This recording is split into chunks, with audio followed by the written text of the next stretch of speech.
Don't be nervous, Eric. Nervous, Mike. Man.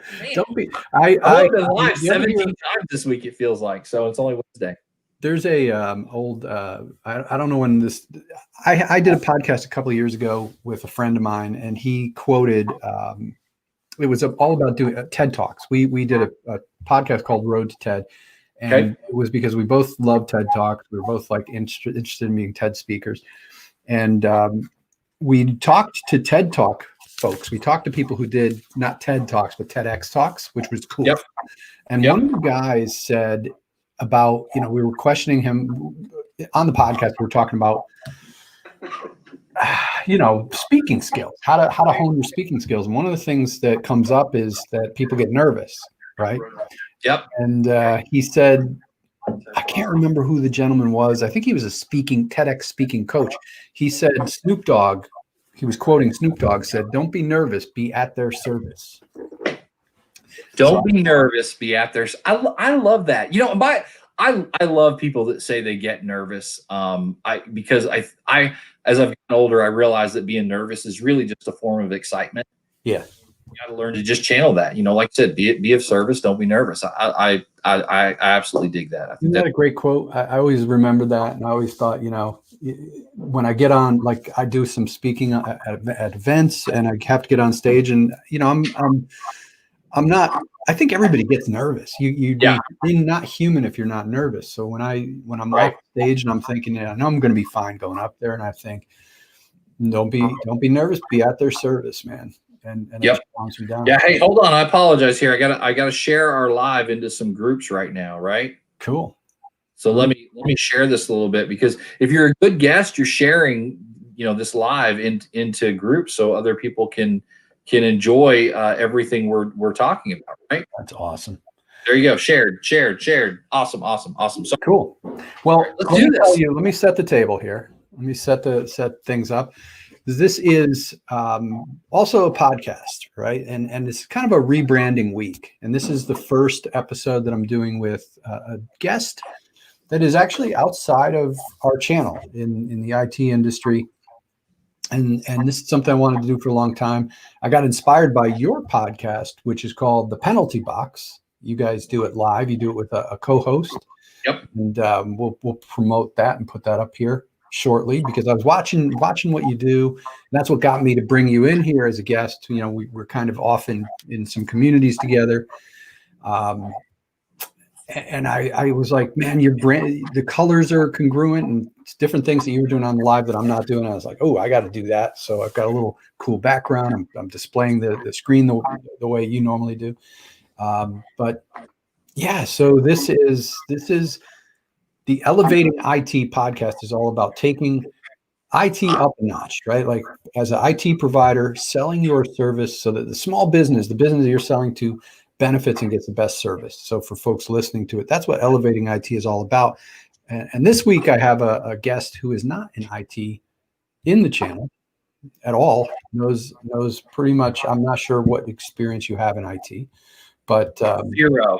You are not an IT provider. You are not a vendor. I have the IT phone number for our company in my phone. That's the extent of how I do that, And this is awesome. You're a sales professional. You've been a sales professional for looks like your entire career. When I look you up, and for those of you not watching this live, I'm talking to Eric Bam, and that is his real name, sort of. We won't. Your witness protection program. Can I tell people that? Yeah, that's totally what it is. I mean, no, it's actually not Bam, it's Burns. We talked about this. The last name, my sister got married 10 years ago now, and it pops up every year on my Facebook on this day thing where it's, like, hey, I'm going to change my name because she changed her name. And so I changed it. And then 2 weeks later, I was going to change it back, and Facebook wanted me to fax them a copy of an electric bill or something. And they just didn't want to turn it into MySpace and what that space was, that platform was at the time. And so I just left it. And so I was just telling you, yesterday in the mail, Larry Levine, who I love, Larry Levine, sent me an autographed copy of his book, Selling from the Heart. And he literally mailed it to my house, and it says Eric Bam on it. And, the church pastor of our church calls us Bams, and hey, it's all good. It's all good. Love it. Well, at this point, so Well, do me a favor. Let's kind of dive into what we want to talk about today. Yep. You've been in sales, like I said, you've been in sales pretty much your whole career. How did you get into sales in the first place? You know what? I was working. I had decided it was time to make a change, and the company that I was working for at the time, the food company I was working for at the time, the distributor that we used had a position open on a Sunday morning in the newspaper 25 years ago, and so I applied for the job. Kind of funny. I went through a long interview process, and the regional manager at the time had to approve all sales hires, and he wouldn't hire me because they didn't have any experience. And so what happened is a mentor of mine, Mark Duffy, he just said, "Hey, hang tight. Call me next Tuesday." So I called him every Tuesday for like 3 or 4 weeks, and you know what he did? He ended up taking the sales position he couldn't hire me for. He ended up splitting that into 2 different positions, one that was the sales position, but one that was a regional account position that he didn't need that guy's approval to hire for. So he ended up hiring me for that position to bring me in. Well, lo and behold, the guy they did hire lasted about a year, and I took that job a year later. And then 2 years after that, I finished second in the company, I believe, that year in sales increase. And the guy who wouldn't hire me, Lewis Kircham, I saw him. So we're at this national sales event, and they're announcing the top 5 salespeople, and they start from 5, 4, 3, 2, and they announce my name. And instead of walking up on stage, I'm like, where is he at? I walked all the way across the room to Lewis Kircham, and I shook his hand and said, "You wouldn't hire me 2 years ago." And it was a motivator for me. It was a motivator for me. And I will tell you, along the lines of getting into sales, I think, kind of talking about IT and a little bit, we're all in sales every single day. And I one of the things that I chuckle about from an IT sales, this is something, if you're in IT and you're watching this, I laugh about this. When I get on the phone with our IT people and they're somewhat very short and they're very, what's your problem? What do you got going? But yet, they're at the very end. "Hey, when you get the survey, can you please give me a 10? Oh, now we want a 10. And you're smiling, Mike, because that happens. That same stuff happens in the car industry, where if I go get my oil change where I bought my truck at, they're going to, you asked, what do I know about IT? And I said 0, right? What do I know about vehicles? 0. When you start talking to me about, "Hey, do you know this and this and this about your outlook? And do you know this and this and this about changing your oil?" That sounds to me like the teacher off of Charlie Brown, which is womp, womp, womp, womp, womp, womp, that kind of stuff. But yet at the very end, when you want to come back to me and go, "Hey, can you give me a 10? I got no problem. I am one of those people. I will get on there because I understand the value in it because of the world I live in. I do get on there and I do give those people 10s. I'm not going to be that guy that's like, "Oh, this was a 5 because the guy was a jerk to me." But you're selling from the time I call you and the phone rings. You're selling the whole time until you get to the end. And then you say, "Hey, by the way, can you give me a 10? Like, wow, maybe you could have been a little nicer to me up front. And so I just thought I'd throw that out. There's a couple of different things I'd thought about leading up to you and I getting on here and talking about, sales and maybe in the IT industry. And that was one of them that jumped out to me over the last couple of days that, man, be a little nicer to me up front. And I'm going to be a lot more apt to do the 10 on the review that you need. Yeah, Bruce making a comment. Tech people usually skip over the general get to know you step. That is. Yeah. And Bruce is a good friend of mine. Bruce is in our Megamind group, and he's a YouTube strategist. And Bruce is a guy I think that we've had a conversation about maybe a couple months ago about some of the things that prior to being in this mastermind he might not have done, and talking to some people and making some contacts and like I said, we're all in sales every single day. And I what, if I could wave a magic in some spaces that I'm in, I would love if when I called the help desk or the IT department, they said to me up front, "Hey, Eric, like on a scale of 1 to 10, where are you at in knowledge with the problem we're dealing with?" Because if I say, "Look, I got nothing," and it's a 0, then just don't even just tell me what to do. And if it's an 8 or a 9, like, I think I know what this is, and I think I might know how to fix this, then that's going to be a totally different conversation. But I would love that up front. By the way, there's Kim Hubbs. Good morning, Mike and Eric. Great. Kim is an amazing dude, just a flat out amazing dude. He's up in Vancouver, Canada, and I love Kim Hubbs. He's a good guy. So, but like I said, I think from an IT standpoint, please upfront say to me, like, what's your thought? What's your gut? What do you think you got going on here?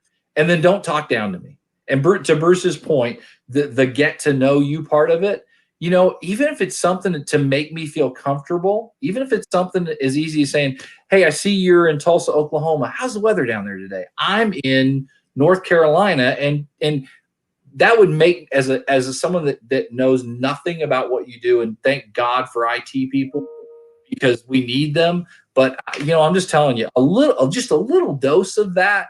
And maybe it's hard because they're not wired that way. But just a little dose of that would make me feel good. And if I feel good talking to you on the phone, I'm going to give you that 10, and I'm going to probably have a better conversation with you.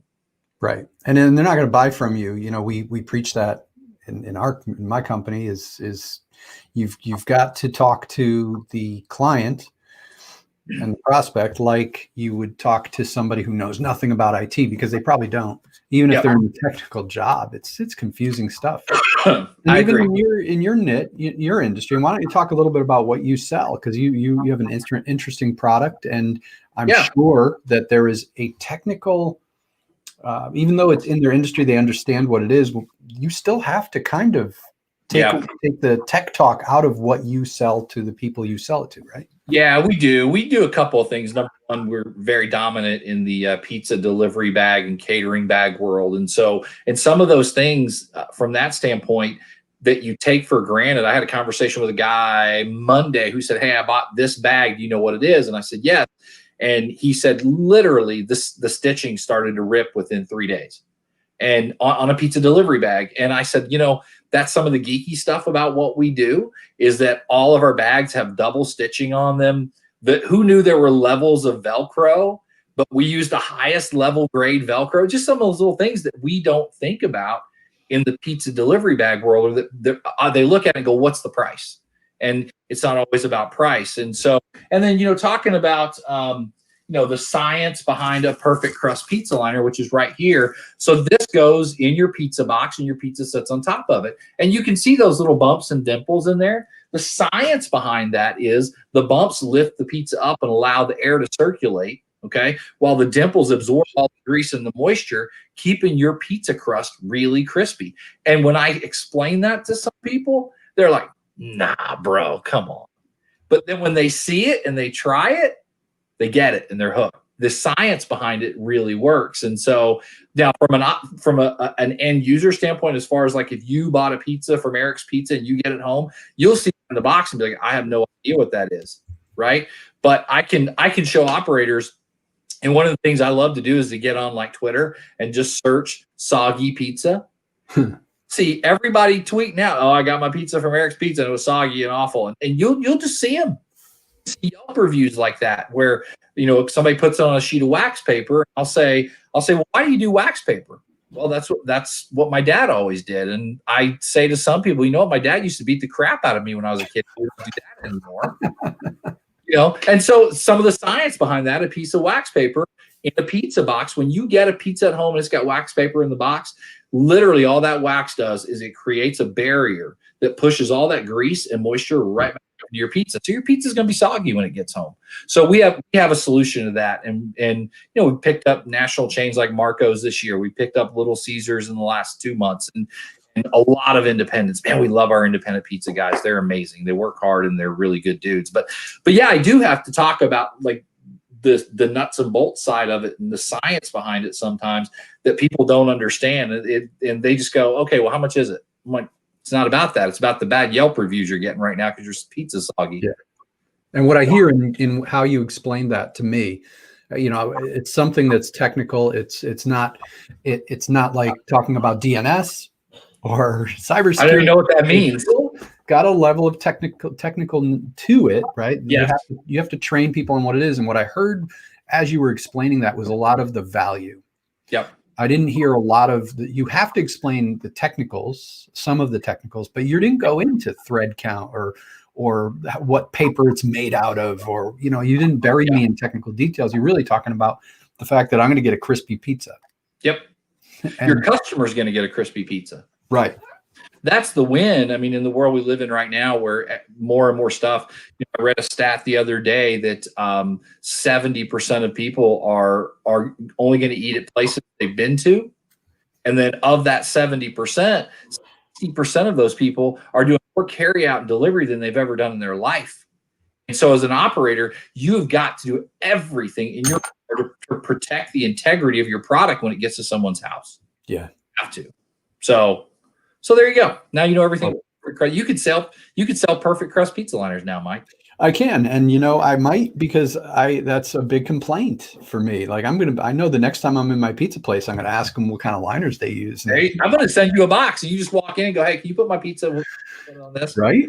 And I'll be selling indirectly, so that'd be awesome. Oh my God, it sounds like something every single pizza place should have. And I'm from Connecticut, you know, New York side of Connecticut. We got good pizza here. We got New York side pizza. You know, we've got, because we're on the New York line, so we've got a lot of the pizza places that are in my area have come up. You've got some great pizza in your area. Yeah, and we've got New Haven pizza on the other side of me, which is like, you know, different kind of pizza, but it's Pepe's and all. Oh yeah. So let's talk about how I found you, because this is kind of an interesting story. So I found you in the Jeffrey Gitomer community. He's a big fan of mine. You can see his books. I can never remember. I got all his books on my shelf here. Big fan of his writing and his teachings. And I mean, he does a live like every day. It goes live every day, same time, and been doing it for a ridiculous amount of time. And your name came up on that list. I wanted to really bring on sales professionals that are outside of the technical industry to give a different insight, because I think a couple things. Number one, selling is selling. Doesn't matter what you do. It's really selling is the same. And I want to bring that teaching into my tribe, so to speak. Right. Yep. And the other thing is I think just, you know, quite frankly, it's all my clients here is from vendors sometimes. So I want to bring different perspective. Yeah. But I met you in there. And when I decided to kind of rebrand this a bit and bring on sales professionals, I made a list of people that I want to interview. And your name was the first one that I thought of. And there's a reason for that. Well, thank you. I thought maybe everyone else canceled on you or something. So, well, that too. No, there's a reason for that. And it's because you stood out. And you do a really good job of branding yourself, social selling. And I wanted to explore what you're doing to sell yourself, because it's unique. And I think that, you know, I always suggest people do what we're doing. Jump on, do lives, do podcasts, do blog posts, and talk to your audience. And you do it in a way that kind of separates you from the herd, so to speak. Because when you think about it, right, like I've seen all these people in Gitomer, what gets thousands of people on his shows. So of all those people commenting, I recognize your name. Of course, the last name is kind of a good branding right there. Yeah, a little different.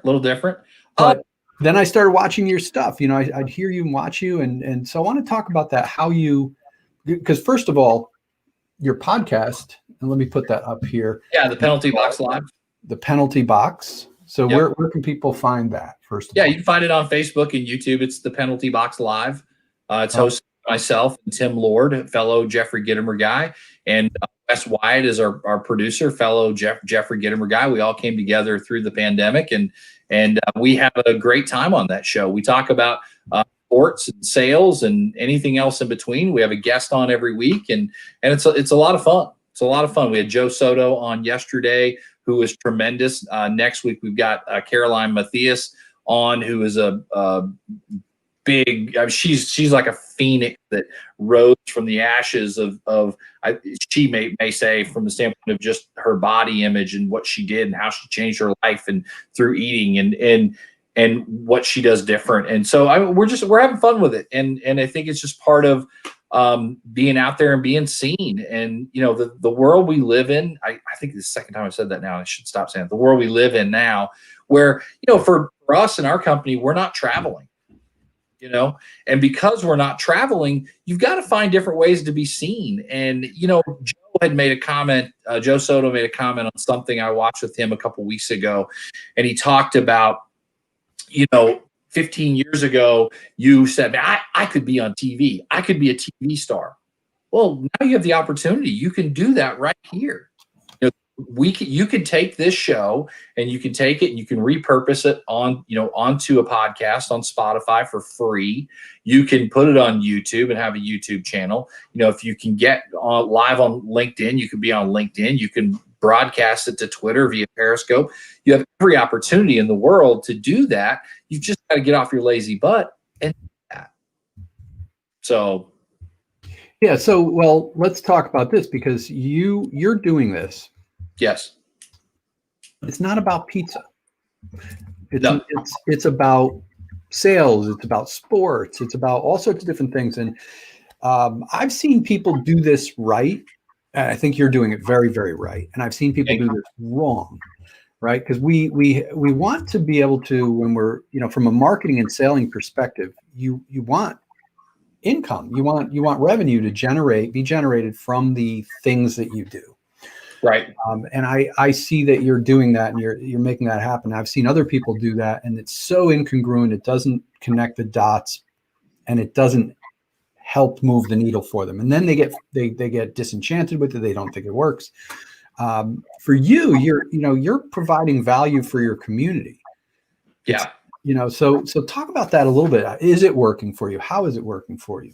Yeah, I talk a lot about, if you've watched any lives, events, anything I've been on, I talk a lot about social selling because we're not traveling, number one. And number two, I sell paper with bumps on it, man. Our marketing budget's not very big. And so we were probably, from a marketing standpoint, probably COVID ready before COVID hit, because we were doing things like doing an Instagram live. We were doing things like, Monday through Friday, send 10 to 15 direct voicemail messages or videos to customers every day. And it can be something as simple as, hey, Mike, hope you're doing well. Hope you have a great pizza Friday. Let me know if you need anything. Love you, man. Bye. And I do that every day. And you know what? It builds a relationship.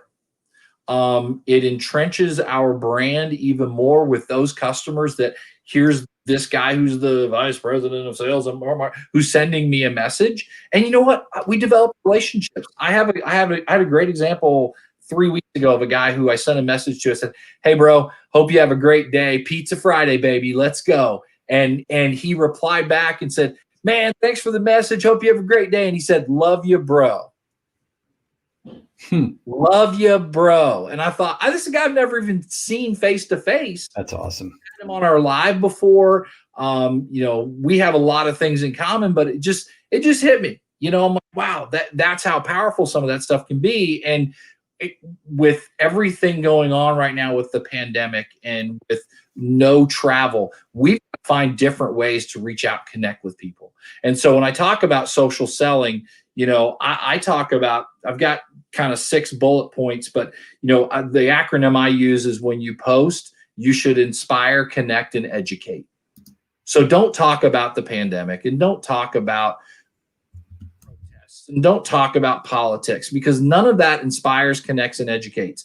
I could post and say, I love Donald Trump, or I could say, I love Joe Biden, and it would start this argument, and no one at the end of that says, you know what, Eric, you changed my mind.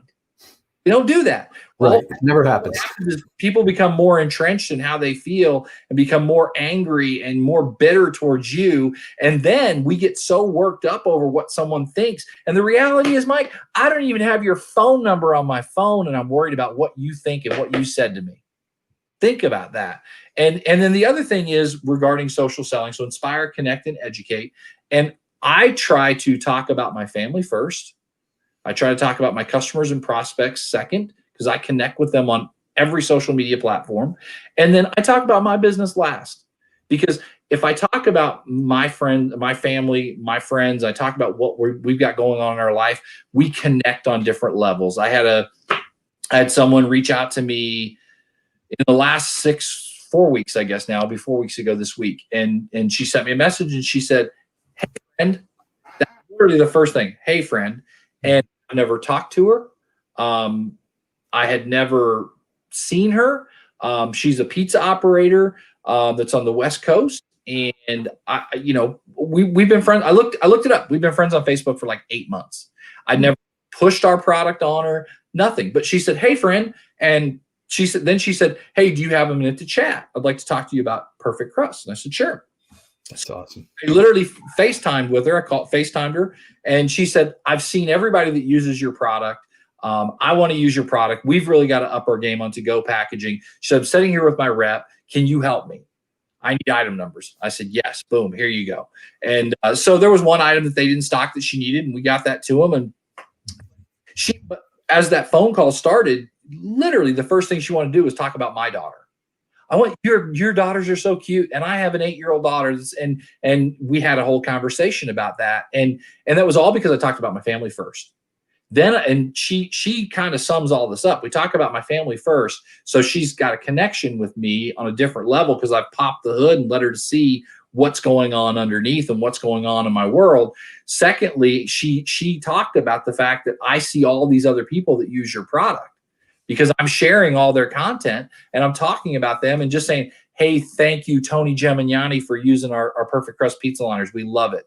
By the way, when you share product or when you share content about your prospects and customers, you inadvertently become an expert in your field, which happens because everyone looks at you and go, "I'm the pizza guy" to a lot of people. Like, they know I know pizza. I get people all the time, "Hey, I'm in San Francisco. Where should I have pizza at today?" I'm like, "Go see Tony Gemignani." That's Pittsburgh, awesome. where should I go? "You should go see Nick Bogas." You get those questions all the time. And then lastly, talk about your business last, because quite frankly, and I don't know if I can cuss, but nobody gives a shit about you. Right. They don't give a crap about what your business is. They'll connect with you on a family level because they deal with the same stuff.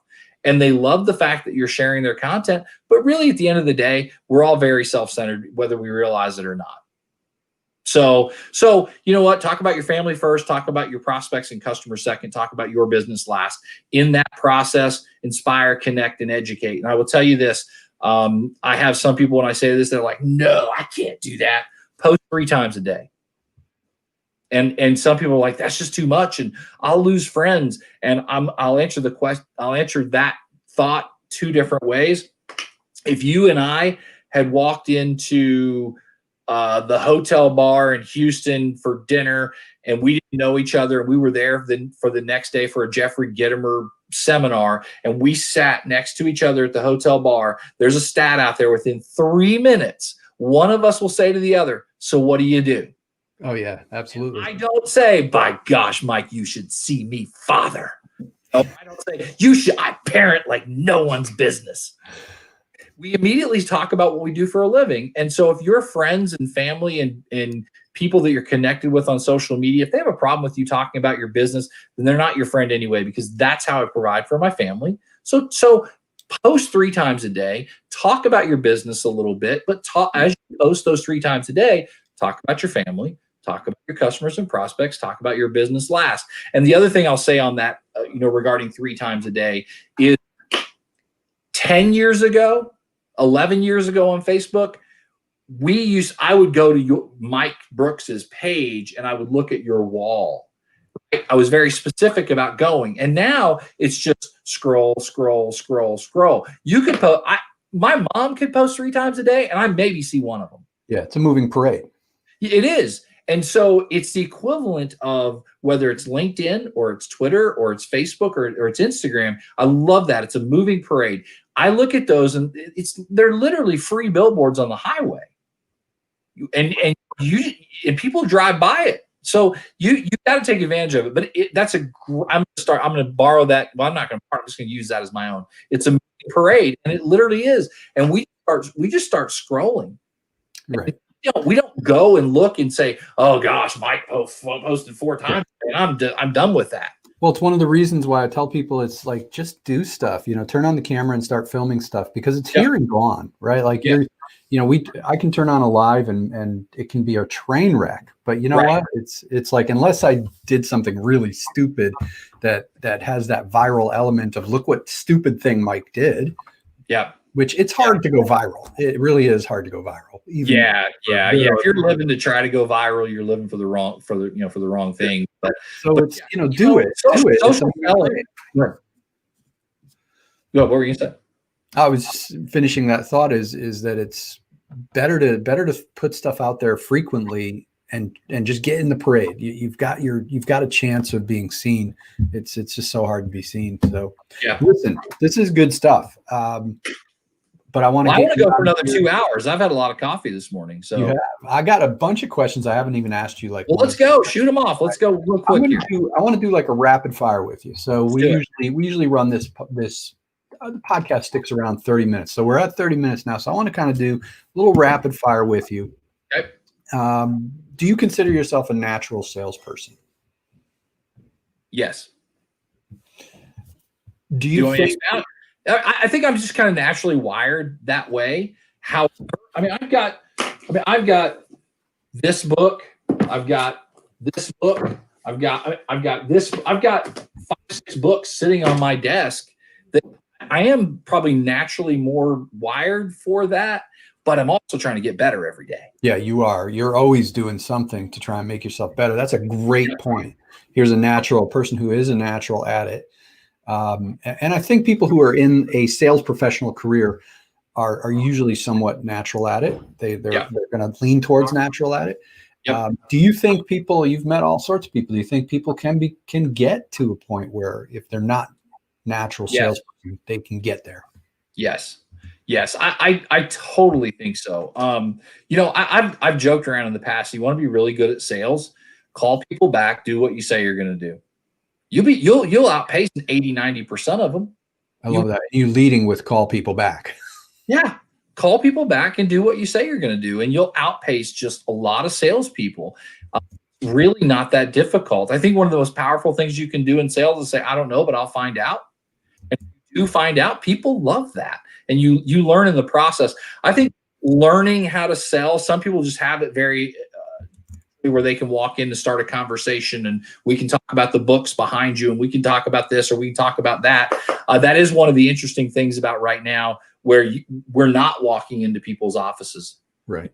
Not having those in-person meetings. So we're having to change our selling style and some people cannot adapt to it. I'll tell you, one of the greatest adapters I've seen from COVID to now is my boy Randy Chafee. Randy was he'll tell you he's the old style road warrior. He was on the road 4 or 5 nights a week, right? And he's had to change, and now he calls himself Randy 2.5. So I don't even know, but he's totally changed, and now he's sending audio text messages. He's sending videos to customers, and he's realized, hey, I can step back and sit here and still reach out and touch a lot of people and make a lot of contact. And even in some respect, and the cool thing is from that standpoint, who's sending audio text messages? No one. I think I sent you maybe a voice message, direct message on LinkedIn. You know who's doing that? No one. Yeah, that's a huge opportunity. Yeah, you can send videos and audio messages on LinkedIn, Facebook, Instagram, and you know who's doing it? No one. What's your biggest hurdle you've overcome as a salesperson in your career? Well, biggest thing you've had trouble with, even though you're a natural salesperson, but what's been trouble? What's something you've had trouble with? I think early on when I started in sales, it was a lot of if something wrong happened, if the customer wasn't taken care of, and legit, it wasn't my fault, right? But I'm the face of the exchange. I'm the face of the transaction, right? And it was always, well, they did this, they did that, they did, and you realize as you get older that really they don't care. And I got a little older and realized, like, just take ownership of it. You know, people almost respect you more when you just say, you know what, I'll fix it. I'm going to fix it. It's my fault. I got this. Let's move on. And nobody dies, right? Like, I mean, Right. at the end of Right. the day, nobody cares. They just want their pride. They probably look at you like, wow, he Yeah. actually told me the truth. Yeah. Yeah. Just be up front and say, look, I screwed up. I'm going to fix it, and get out and fix it. And you know what? You'll develop a relationship that lasts just an absolute lifetime. It's awesome. What's your routine like? Pre-COVID, you know, would travel a little bit. But now it's very much, you know, get up. You know, because of this, I mean, I'm always kind of checking emails and stuff, which is fine. I don't believe in work-life balance. I believe in work-life integration. And so if I can be watching a movie and during a commercial, TV show and during a commercial, check an email real quick, that's okay. You know, I don't, you know, work-life integration, I think is way more important than work-life balance. I love that. Yeah. But for me, a lot of times it's on the phone. It's still old school sales in some respects. You got to pick up the phone and call people. But it's a lot of that. It's a lot of social selling. We're very involved on, you know, Instagram. We're very involved on, you know, Facebook and LinkedIn, and we're selling that way. And so that's kind of a typical day. I will tell you, I read a lot. I was talking to Sean Litvak last week on Litvak Leadership Live, and I would tell anybody watching this to check it out. It's a great show, Monday through Friday. And we had a whole conversation about being, quote unquote, a thought leader, you know?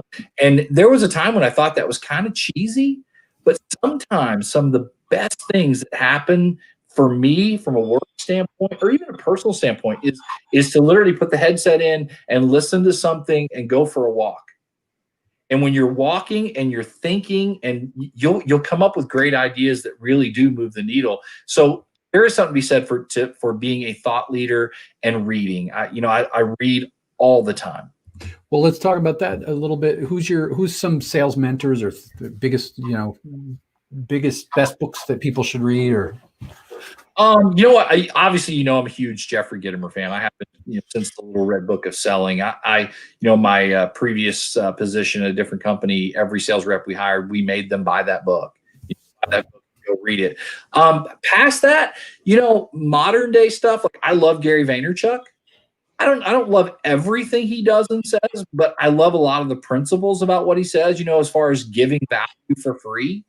I think you know, it's somewhat the golden rule. You're going to get what you give. And if you give a lot, you'll get it back tenfold. You know, it's kind of like giving to church, man. If you give to your church, you know, God gives it back. And I don't want to get too churchy or anything, but you know, we get rewarded for what we give.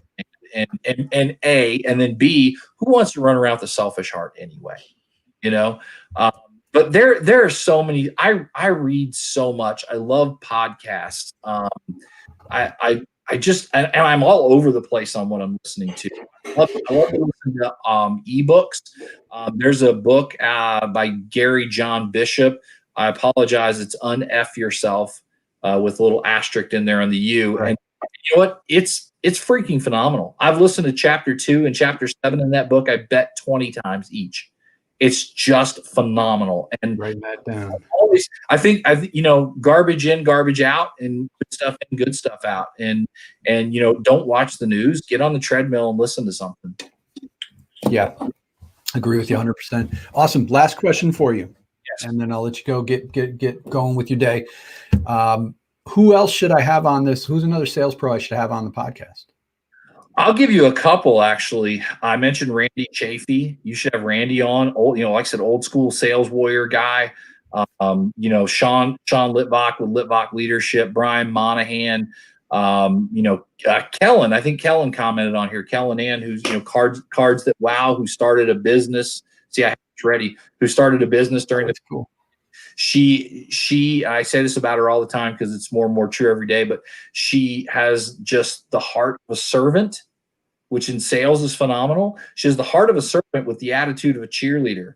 And so she's just going to pour out on you as she just cheers you on every day. And it's contagious and amazing.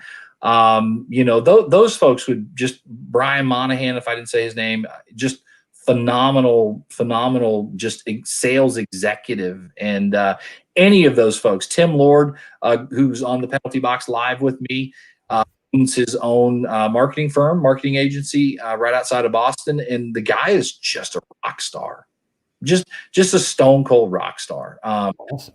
Well, I wouldn't be any kind of sales professional if I didn't ask you if you would mind doing an email introduction. Oh, no, definitely. I would love that. I already did. I just did it.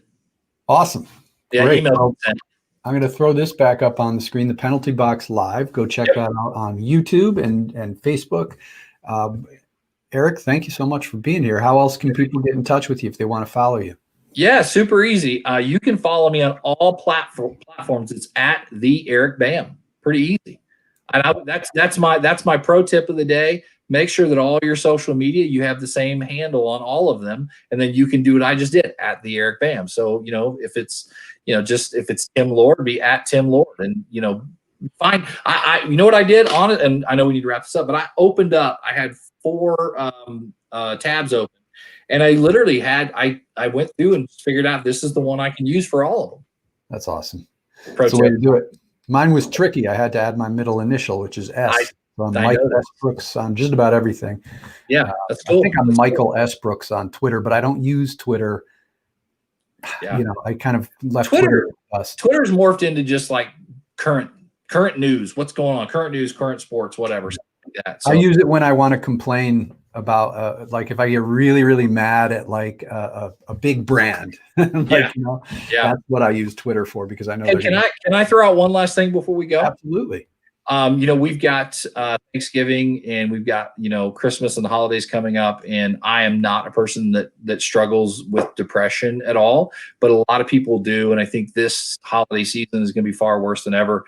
And so if you have a friend that you worry about or you think about, reach out to them, call them, FaceTime them, and just check on them, because depression is real, and I think it's going to be a really hard holiday season for a lot of people. Yeah, it is. And we're recording this. If you're listening to the recording, we're recording this the day before Thanksgiving in the US. So hopefully everybody has a safe, and emphasis on safe, and happy Thanksgiving, and happy Thanksgiving to you, Eric. Yeah, thank you so much for being on. Thank you, brother. Talk to you soon. Be incredible.